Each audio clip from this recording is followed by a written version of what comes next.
Hey guys, welcome back to my YouTube channel Easy Dental by Dr. Asmat. So today's topic will be working length determination. So for an endodontist who is going to perform a root canal treatment, so the major goal or one of the most specific goal of the root canal treatment is to prevent or cure the apical periodontitis. Okay, so if the apical periodontitis is already present in such case, we have to cure the apical periodontitis, and if it is not present, then we have to prevent its occurrence. Okay, so one of the most important segment when we are doing our root canal treatment is the canal preparation, that is the biomechanical preparation. And one of the critical steps in biomechanical preparation is the correct determination of working length. So now what is working length? So working length, it is a distance from the coronal reference point to a point at which the canal preparation and obturation should terminate. Okay, so now what is this coronal reference point? So if we talk about suppose this is the tooth, so the crown portion, it is known as the coronal part, and the root portion, it is known as the radicular part. Okay, so now what is the coronal reference point? So we have seen that it is a distance from this point to this point. Now stable reference point we have to choose. Okay, and this point, it should be stable and it should be repeatable. So we have to choose one line. Okay, this will be our coronal reference point, and the point at which our preparation or the obturation will end is the our working length. So this part is our working length. Okay, suppose see this example. This is the tooth length, entire length of the tooth is the tooth length, but our preparation, it is ending at this point. Okay, so the distance from this point till this point will be our working length. It is different from the tooth length. Now I'll tell you at which point we should terminate our treatment. We'll see in this video later on that where to end your preparation. Okay, so this is clear. Working length, it is a distance from a coronal reference point to a point at which our canal preparation and obturation should terminate. Now we need to know what is our reference point. So it is a site on the occlusal or incisal surface from which all our measurements are made. Okay, so this point, this reference point, it should be definite, it should be repeatable. And usually if we talk about the anterior teeth, then the reference point we take as the incisor edge, and if we are talking about the posterior teeth, then the cusp tip will be our reference point. Now you can see this image. So in this anterior tooth, you see that it is fractured incisal edges there.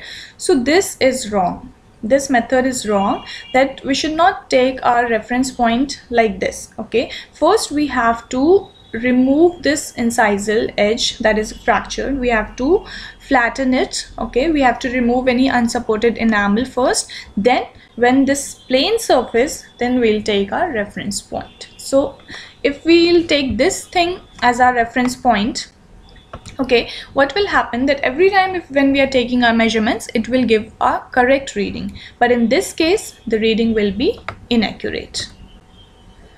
Okay, so now we are talking about the anatomy of the apex. So any root canal treatment, the anatomy of the apex, the knowledge of the anatomy of the apex is very important. So there are four major landmarks in the apex, that is the apical constriction, apical foramen, then there are root apex, anatomic and radiographic apex, and then the cemento-dentinal junction. We'll see one by one what are these four major landmarks. See, now the anatomic apex. So it is the tip or end of the root which is determined morphologically, and radiographic apex is the tip or end of the root determined radiographically. So this end part, it will be the anatomic apex. Okay, this thing will be the anatomic apex, and the apex which is seen in the radiograph, this point will be our radiographic apex. Okay, so at this point in the radiograph we can see that at this point our root length is terminating, so this will be our radiographic apex, and the anatomically it will be our anatomic apex. Next thing is the apical foramen or major diameter. So this thing it is the main apical opening of the root canal. Okay, the main opening of the root canal. So usually the apical foramen, it is not located in the center. In majority of the cases you will see that this apical foramen, it is located eccentrically. Okay, and it deviates by 0.5 to 3 millimeters. Okay, so it is not usually in the center. In some cases you will find the apical foramen in the center, but usually it deviates by 0.5 to 3 mm. Next thing is the apical constriction or the minor diameter. So it is the apical portion of the root canal which is having the narrowest diameter. This point, it will be our minor apical diameter. Okay, so this apical constriction or the minor apical diameter, usually the distance of apical constriction to apical foramen is 0.5 to 1 mm. Okay, see the apical foramen, this is the apical foramen part, this is the apical constriction. So the distance between them is usually 0.5 to 1 mm. And this constriction, it widens apically as we move towards the apical foramen or the major diameter, and it will assume a funnel shape. You can see this shape, this is a funnel shape, and this thing is known as morning glory appearance. Okay. Okay, now this apical constriction or the minor diameter, this is a very important landmark if we talk about the root canal treatment. So in Cutler's study, Cutler was a scientist, so according to his study, the distance between the apical foramen to apical constriction is 0.5 to 1.5 mm. Okay, so usually it has been seen that that in young patients the distance is 0.5 mm, and in mature patients, that is the older age patients, the distance is 0.75 millimeters. And this distance, it increases because of the continuous deposition of cementum in old age. Okay, so this apical constriction, it is the reference point which is most often used by the dentist as the terminating point of our shaping, cleaning and obturation procedures. So this landmark, it has been said by majority of the scientists. One of the most important recent data is by Rikuchi. So he told that this apical constriction, it is the best and the optimum site to end our obturation and our biomechanical preparation. So the distance from the coronal reference point to the apical constriction will be our working length. Okay, clear? Okay, now next landmark is the cemento-dentinal junction. So it is a region where the dentine and the cementum, they are united. You can see from this word only, cemento-dentinal. Okay, cementum and dentine, the point at which they both the cementum and dentine, they are uniting, is the cemento-dentinal junction. It is also a point where our pulp tissue ends and the periodontal tissues begin. So this landmark, it is basically a histologic landmark and it is not located clinically or radiographically. So that is why apical constriction, that landmark is taken as the apical terminating point of our root canal treatment. Now what is the significance of working length?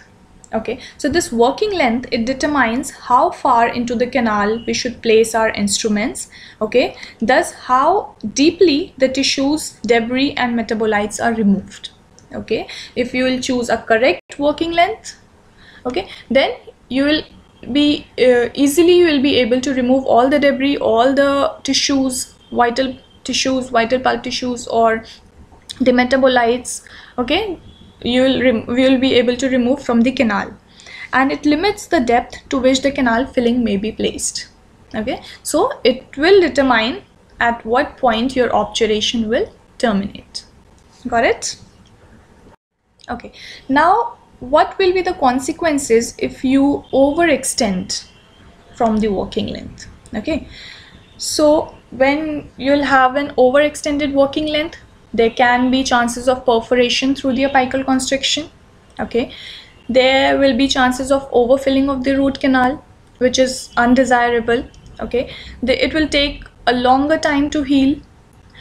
It can result in over instrumentation of the canal, and which can further leads to pain. Okay, increased incidence of post-operative pain, and there will be lower success rates. And what are the consequences of working length which is short? So there will be incomplete cleaning and instrumentation of the canals. Some amount of debris and vital pulp will still remain in the canal, and that treatment will not be successful. Second thing is that there will be persistent discomfort to the patients because of the pulp remnants. It can lead to underfilling of the root canal. It can lead to incomplete apical seal. There will be apical leakage, and because of the apical leakage, there will be growth of bacteria, and it will lead to poor healing and periradicular lesion. Okay, now in majority of the cases, you will see that you can see some x-rays in which there is working length is short or working length is over. Okay, now what is the cause of the loss of working length? हम तो stable reference point से लेकर start कर रहे थे. Then why this loss of working length is happening? So there are a lot of reasons for this thing. So first is the presence of debris in the apical 2/3 of the canal. Suppose you started well. आपकी canal की length is 23 mm. You started well, okay. आपने start किया.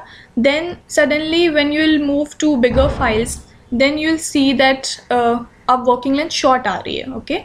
That पहले तो files it was going till 23 mm, but now it is going till 21 mm only. So now why this thing is happening? Because you are not irrigating it well, okay. वहाँ पे in the apex there is an accumulation of debris and it will clog the canal, okay. That is known as dentinal mud. The debris accumulation is known as dentinal mud. So because of that, your working length will become short, okay. So one thing, you have to irrigate it well. The second thing is failure to maintain the apical patency. What is patency? So patency is that you are taking a smaller size file, that is number 6 or number 8, number 10K file, and you are purposely putting it beyond 1 mm beyond the apex, so that there's no accumulation of any debris in that apical area, okay. So after every instrument, you have to go back to smaller size K files, and you have to maintain the apical patency. In that way, your working length will not become short or it will not be over. Then third cause is skipping the instrument sizes. You are not using the instruments according to their sizes. Suppose you are using 20 number file and suddenly you skipped 25 and you moved on to 30, okay. So because of that, there will be a loss of working length. The fourth thing is ledge formation. If there's a formation of ledge, obviously you won't be able to reach till the apex, okay. So there will be a loss of working length in that case also. This thing I've already told you, inadequate irrigation. Then if there is any instrument separation, because of that also you will not be able to move any further in the canal, and there will be a loss of working length. And next thing is the canal blockage. Okay, now the thing is where to end the preparation. I've told you that apical constriction is the part most of the scientists and most of the dentists, they are using apical constriction as the part to terminate the treatment. Okay, so according to Wien's modification, if there is no bone or root resorption, then our working length should end 1 mm from the apex. This is the apex, okay, this is the apex. So our working length should end at this point, 1 mm from the apex, if there is no bone or root resorption. If there is only bone resorption, okay, you can see there is a bone resorption. So in that case, your preparation should end 1.5 mm from the apex. And if there is both bone resorption as well as root resorption, then your preparation should end 2 mm from the apex. Got it? If there is no bone or root resorption, 1 mm from the apex. If there is only bone resorption, then 1.5. And if there is both bone resorption as well as root resorption, then you will terminate your treatment 2 mm from the apex. Okay, so apical constriction is the end point. According to European Society of Endodontology, they have recommended that working length determination should be as close as possible to the apical constriction. Okay, so this apical constriction, it is the most favorable histological point at which you'll get a successful treatment rate. Okay, now there are several methods of determining the working length. Okay, so first thing is the radiographic method. So in radiographic methods also there's a lot of technique. First is the Ingle's technique and is the recommended one. Others are Best's method, Bregman's method, then Grossman's method, Wien's method, Cutler's X-ray grid method, zero radiography, and direct digital radiography. These are all the radiographic methods. Next one is the electronic apex locators, and the third one is the non-radiographic methods. Usually this technique, it is not recommended. It includes tactile sense, apical periodontal sensitivity, and paper point method. Okay, tactile sense, you will develop a tactile sensation with experience.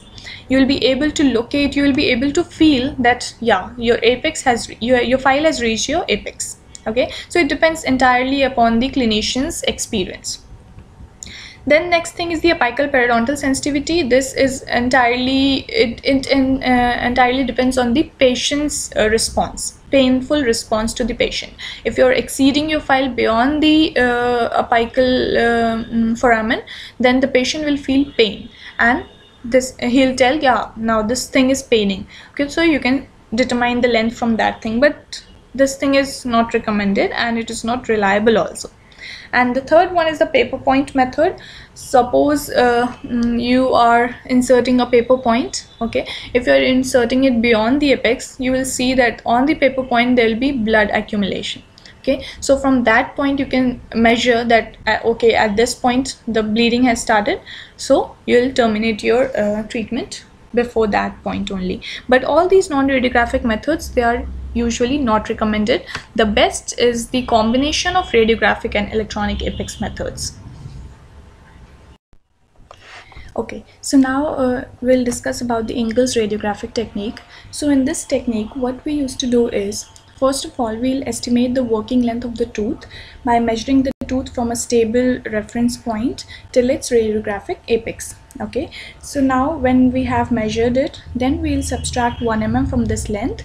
Why? Because we have already discussed that the apical constriction, that is the minor foramen, it is 1 mm short, 0.5 to 1 mm short of the anatomic apex. Okay, so we'll subtract 1 mm from that length. Now we'll transfer this measurement to our endodontic instrument, and in the endodontic instrument we have got a silicone stop. So using that stopper, we'll adjust that measurement. Okay, and then we'll place that instrument in the root canal, and then we'll take the radiograph. Okay, so now you have taken the radiograph. Okay, now on the radiograph you have to measure the difference between the end of the instrument and the radiographic apex of the tooth. If it is 0.5 to 1 mm short of the radiographic apex, then it is well and good. So your working length has been established. But if it is short of the radiographic apex by more than 1 mm, then you can add that value. Suppose it is shorter than 2 mm, then you can add 2 mm within on your instrument. Okay, so you can add that value, and if it is beyond the radiographic apex, then you can subtract that value from the earlier length which you have estimated. Okay, and then you have to again take the working length X-ray. Okay, so the next is electronic apex locator. So the concept of first using the electric current to calculate the working length was first reported in 1918 by Custer. And the scientific basis for apex locator originated with the research which was conducted by Suzuki in 1942. Then another scientist, Tsunoda, he adopted the principle reported by Suzuki, and he described the detail of a clinical device which was used to calculate the working length in patients. Okay, so Suzuki and Tsunoda, these scientists, their names are important if we talk about the electronic apex locator. Now, what is the principle of electronic apex locators? So basically, this electronic apex locator, it functions by using the human body to complete the electrical circuit. Okay, so one side of the apex locator circuit is connected to the oral mucosa using a lip clip, and the other side is connected to the file. So when you will place your file within the root canal, and slowly if you will advance it apically, so when this file, it will touch the periodontal tissues at the apex, then your electrical circuit will be completed and your apex locator will give a reading. Okay, so the electric resistance of electronic apex locators and the resistance between the file and mucosa will become equal when your file will reach the apex. So this device, it will indicate that the apex has been reached. Okay. Now the working length is determined by comparing the electrical impedance of the periodontal membrane with that of the oral mucosa, and when both of the electrical impedance will be similar to 6.5 kilo ohm, then your apex locator will give a reading that your circuit is complete. Okay, now if we talk about the best prognosis, it will be achieved when there will be adequate instrumentation and obturation to the apical constriction. Okay, if your obturation and preparation is terminating at the apical constriction, you will get the best prognosis, and the worst prognosis will be when your instrumentation and filling material, it is beyond the apical constriction. And the second worst prognosis will be when obturation is more than 2 mm short of the apical constriction. Okay, so you have to keep in mind that always when you are trying to do the root canal treatment, try to calculate the working length very patiently. Okay, and always limit your instrumentation till the apical constriction. Okay, that's it for today's video. If you like my content, please subscribe to my channel Easy Dental by Dr. Asma. Thank you.